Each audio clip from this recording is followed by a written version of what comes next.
Hello students, welcome back to another video. তো আজকে আমি একটা টপিক নিয়ে আলোচনা করব, সেটা হচ্ছে ফ্লুইডসটাকে আমি খুব সংক্ষেপে খুব ছোট করে বোঝাবো, ওয়ান শট টাইপের বলতেই পারো। খুব ছোট করে সংক্ষেপে বোঝাবো, আর মাত্র 5 মিনিটে আমি তোমাদের একটা টপিক পড়াবো। তো ফার্স্ট আমি দেখিয়ে দিই কয়েকটা জিনিস, যেমন ফ্লুইডস এর চারটে টপিক। ফ্লুইডকে আমরা বেসিক্যালি চারটে টপিকে ভাগ করতে পারি। একটা হচ্ছে ফ্লুইড স্ট্যাটিক্স, আর একটা হচ্ছে ফ্লুইড ডাইনামিক্স, আর একটা হচ্ছে ভিসকোসিটি, আর একটা হচ্ছে সারফেস টেনশন। ওকে, তো আমি 5 মিনিটে পড়াবো। মাত্র 5 থেকে 10 মিনিটের মধ্যে, 5 মিনিটটা ভুল হলো, 10 মিনিট, 5 থেকে 10 মিনিটের মধ্যে ফ্লুইড স্ট্যাটিকটাকে করিয়ে দেবো। এটা হচ্ছে আমাদের ফার্স্ট ক্লাস। সেকেন্ড ক্লাসে ডাইনামিক্স করাবো 5 থেকে 10 মিনিটের মধ্যে, থার্ড ক্লাসে ভিসকোসিটি, আর ফোর্থ ক্লাসে সারফেস টেনশন। মাত্র কয়েক মিনিটের ক্লাসে সংক্ষেপে তোমাদের করিয়ে দেবো, যাতে তোমরা চট করে রিভাইজ করে নিতে পারো। তো ফার্স্ট আমি ফ্লুইড স্ট্যাটিক যেটা বললাম, আজকে আমি ফ্লুইড স্ট্যাটিক্সটা 5-10 মিনিটে করিয়ে দিচ্ছি একদম।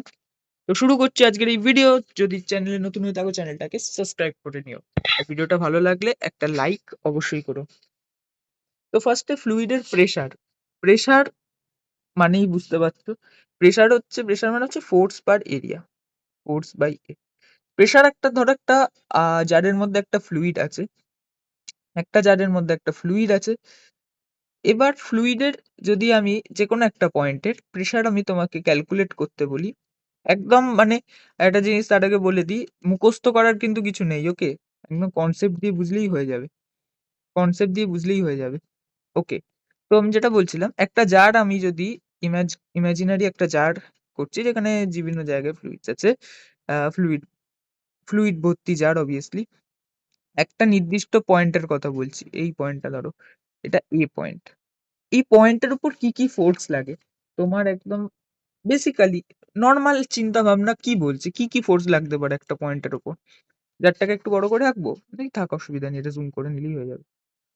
ওকে, একটা জার আছে, কি কি ফোর্স লাগবে একটা এরকম, আহ, এই পয়েন্টে কি কি ফোর্স লাগবে, এই পয়েন্টে তোমরা বলবে অবভিয়াসলি নিচের দিকে একটা ফোর্স লাগবে, ওপর দিক থেকেও নিচে একটা ফোর্স লাগবে অবভিয়াসলি। আর এই যে হাইট যতটাই জারটা আছে, এই হাইট যতটা আছে যারটাই সারফেস থেকে, আশা করি বুঝতে পারছো, সারফেস থেকে যতটা হাইটে পয়েন্টটা আছে, অর্থাৎ হাইটটাকে এইচ বলছি, এই এইচ হাইটের ওপরও ডিপেন্ড করবে। তো কি আছে সেটা বলছি, এই পয়েন্টের প্রেসার আমি যদি বলি, এই পয়েন্টের প্রেসার পি অ্যাট এ, আমি লিখছি, এবার দেখো। অবভিয়াসলি ওপরে আছে হচ্ছে অ্যাটমসফিয়ার, উপরে আছে অ্যাটমসফিয়ারের একটা প্রেসার আছে, সেটাকে আমি পি নট দিয়ে লিখছি। তাহলে অবভিয়াসলি হবে ফার্স্টে পি নট, অ্যাটমসফিয়ারিক প্রেসারটা তো হবেই, প্লাস লিকুইডের ডেনসিটির ওপর নির্ভর করছে। লিকুইড যদি বেশি ডেন্স হয়, মানে বেশি ঘন হয়, তাহলে এই পয়েন্টের প্রেসার বাড়বে। আর লিকুইড যদি ডেন্স কম হয়, অর্থাৎ বেশি হালকা হয়, তাহলে এই পয়েন্টের প্রেসার কমবে। বেসিক ব্যাপার, একটা জেনারেল নলেজ হতো। তো পি এ, এটা ফার্স্টে বললাম অ্যাটমসফিয়ারিক প্রেসার, যেটাকে আমি পি নট দিয়ে লিখছি, প্লাস যেটা বললাম ডেনসিটির ওপর নির্ভর করে, ডেনসিটি মানে রো। এই নিচের দিকে একটা টানছে বললাম, নিচের দিকে টানাকে জি বলে, তাহলে জি কতটা হাইটে আছে সেটা বললাম, এইচ। হয়ে গেল তোমার ফার্স্ট ফর্মুলা রেডি, একদম মুখস্থ না, বুঝে করলাম। এবার সাপোজ একটা এরকম জারে ফ্লুইড আছে, এরকম জারে ফ্লুইড আছে,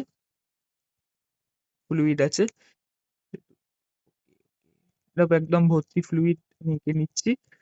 এবার ফ্লুইডের সারফেস হচ্ছে মিনিমাম এতটা, এই সারফেস অব্দি, একদম top of the bottom surface অব্দি ফ্লুইড আছে। ওকে, এবার আমি কল্পনা করছি ফ্লুইডের ওপরে একটা আমি বক্স বা একটা আমি মাস, একটা ব্লক, ভাবো একটা ব্লক যেটা ভাসছে, ডিপড হয়ে যাচ্ছে না, ভাসছে একটা, মানে হ্যাঁ মোটামুটি ভাসছে, একটা ব্লক ফ্লুইডের ওপর আমি ছেড়ে দিয়েছি, ব্লক। এবার কি ফ্লুইডের যে এই পয়েন্ট, যেটাকে আমি এ পয়েন্ট বলেছিলাম, ওই এ পয়েন্টটাকে আবার বলছি, এ পয়েন্টের প্রেসারের কোনো চেঞ্জ হবে, এ পয়েন্টের প্রেসারের কি কোনো চেঞ্জ হবে? অনেকেই বলবে হ্যাঁ অবশ্যই চেঞ্জ হবে স্যার। হ্যাঁ, আসলে কিন্তু চেঞ্জ হবে। কি কি হবে না হবে আবার বলছি। তো দেখো, আবার লিখছি পি অ্যাট এ। যেহেতু এখানে আমি ব্লকটাকে অ্যাড করেছি, যেহেতু এখানে আমি একটা ব্লক অ্যাড করেছি, তাহলে প্রেসারের চেঞ্জ হবে। তো কি কি ফোর্স লাগছে আমি একবার দেখবো। নিচের দিকে জি ফ্লুইডের, এইখান থেকে এটা এইচ হাইটে আছে, এইচ। ফ্লুইডের ডেন্সিটিকে রো ধরছি। এবার আমি ব্লকটার জিনিস দেখবো। ব্লকটার মাস নিচের দিকে ক্রিয়েট হচ্ছে, এম জি।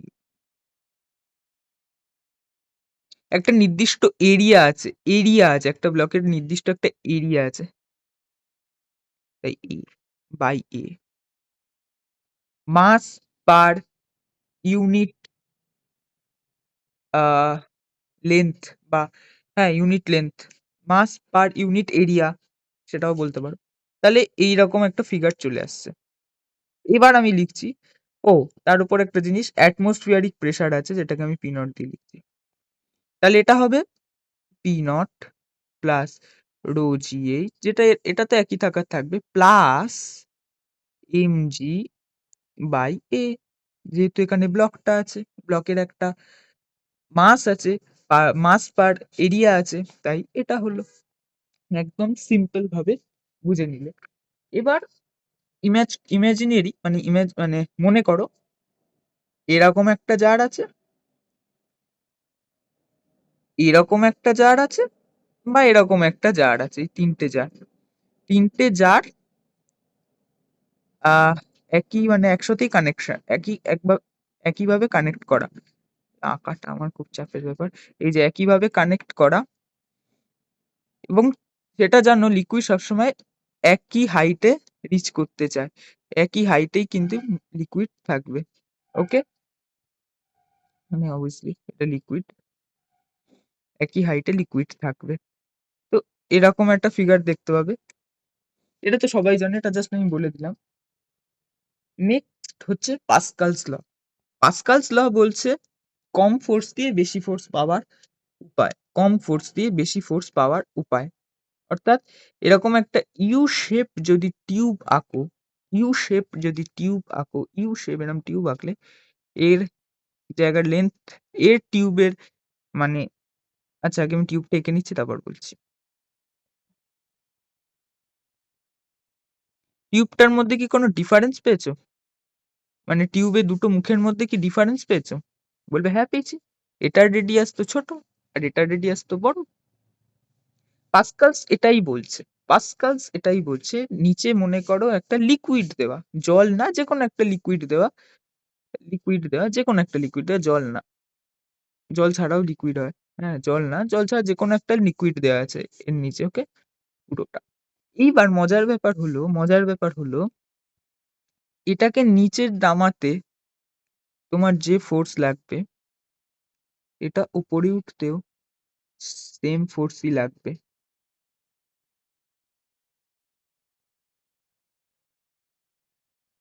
এটার এরিয়া যদি A1 হয়, এটার এরিয়া A2। এবার এর একটা ফর্মুলা আছে হাইড্রোলিক লিফট, এটা এটা হচ্ছে F1/A1 ইকুয়ালস টু F2/A2। অর্থাৎ কম ফোর্স অ্যাপ্লাই করে, এখানে কম ফোর্স অ্যাপ্লাই করে তুমি বেশি ফোর্স পেতে পারো। এটা ইন্ডাস্ট্রিয়াল কাজে এই পাস্কালস, এই সরি হাইড্রোলিক লিফটটা ব্যবহার করা হয়। এখানে একটা কার থাকে, ইমাজিনারি একটা কার রাখা থাকে, কারটাকে উঠিয়ে দেয়। এবার কারটাকে এখানে ধরো একটা মানুষ, এই এই জায়গায় একটা মানুষ হ্যান্ড পাম্প দিয়ে পাম্প করছে, আর একটা 5-6 টনের গাড়ি উঠে যাচ্ছে। সবই সায়েন্স, এই হাইড্রোলিক লিফটেরই কারণ। আশা করি বুঝেছো। এইটা গেল আমাদের হাইড্রোলিক লিফট। এখান থেকে নিউমেরিক্যালস দিলে এই সিম্পল একটা ফর্মুলা, এই ফর্মুলা ফেললেই সব নিউমেরিক্যালস হয়ে যাবে। নেক্সট হচ্ছে ব্যারোমিটার। ব্যারোমিটার, একটা ছবি আঁকি। এটার মধ্যে মনে করো মার্কারি ভর্তি, আর একটা টেস্ট টিউব নিয়েছি, এর মধ্যেও মার্কারি ভর্তি। টেস্ট টিউবটাকে নিয়ে আমি উল্টো করে এর মধ্যে ফেলে দিয়েছি, অর্থাৎ টেস্ট টিউবটাকে এরম ভাবে ফেলে দিয়েছি। তাহলে মার্কারি এই যতটা লেভেল অবধি থাকবে, এটাই হলো অ্যাটমসফিয়ারিক প্রেশার। এটাই হলো তার অ্যাটমসফিয়ারিক প্রেশার। এটা থেকে তেমন কোনো ফর্মুলা নেই, বাট কিছু কিছু ক্ষেত্রে অঙ্ক টঙ্ক আছে, এটা জাস্ট কনসেপ্টটা জেনে রাখো। বইতেও এরকমই দেওয়া আছে, বেশি ডিটেলে আর এটা গেলাম না। নেক্সট হচ্ছে আর্কিমিডিস প্রিন্সিপাল। আর্কিমিডিসের একটা ফর্মুলা হচ্ছে F equal to V rho g. কি না কি সবকিছু বলছি। একটা পাত্রের মধ্যে যদি একটা বডি থাকে, পাত্রটা অবভিয়াসলি ফুল অফ লিকুইড। বডিটা যদি ওপর উপর দিকে ওঠে, উপর দিকে যদি ওঠে তাহলে তার বায় বায়েন্ট ফোর্স বেশি, এফ বি বেশি। নিচের দিকে নামলে বায়েন্ট ফোর্স কম, এফ বি কম।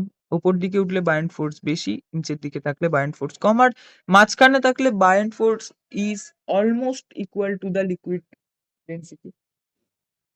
ব্যাস, আর্কিমিডিস এটাই বলেছে, এর বেশি কিছুই নেই এখানে। বইতে দেখলে দেখতে পাবে কিছু কিছু স্পেশাল কেসের কথা আছে, যেমন রো এস, লো এল। এখানে এরম একটা সিচুয়েশনে থাকলে বডিটা একদম পুরোপুরি ভাসবে, লিকুইডের ওপর পুরোপুরি ভাসবে। তারপর মাঝখানে রো এস এইদিকে চিহ্ন হয়ে গেলে বডিটা পুরোপুরি নিচে আর কি ডিপথ হয়ে যাবে, পুরোপুরি নিচে ডিপথ হয়ে যাবে। এটা বইয়ে আছে, এটা তাই আমি গেলাম না। মোট কথা মেন ফর্মুলা তো বলেই দিয়েছি, মেন ফর্মুলা তো এটাই হবে বলেই দিয়েছি। এটাই লিখতে হবে, আর কিছু লিখতে হবে না, জাস্ট এইটুকু ফর্মুলা জানলেই তোমাদের হয়ে যাবে। ব্যাস হয়ে গেল, ফ্লুইড ডাইনামিক্স শেষ। ফ্লুইড ডাইনামিক্স শেষ হয়ে গেল। আর অ্যাপারেন্ট ওয়েট, অ্যাকচুয়াল ওয়েট, এটারও একটা কনসেপ্ট আছে, তবে নিটে এখন অব্দি অ্যাপারেন্ট ওয়েট আর অ্যাকচুয়াল ওয়েট থেকে কোনো কোশ্চেন্স আসেনি, তাই আমি সেরম ভাবে আর বললাম না। ওকে, তো হয়ে গেল তোমাদের, কয়েক মিনিটেই শিখিয়ে ফেললাম। Thank you for watching. এরকম ভিডিওর জন্য চ্যানেলটাকে সাবস্ক্রাইব করে দিও।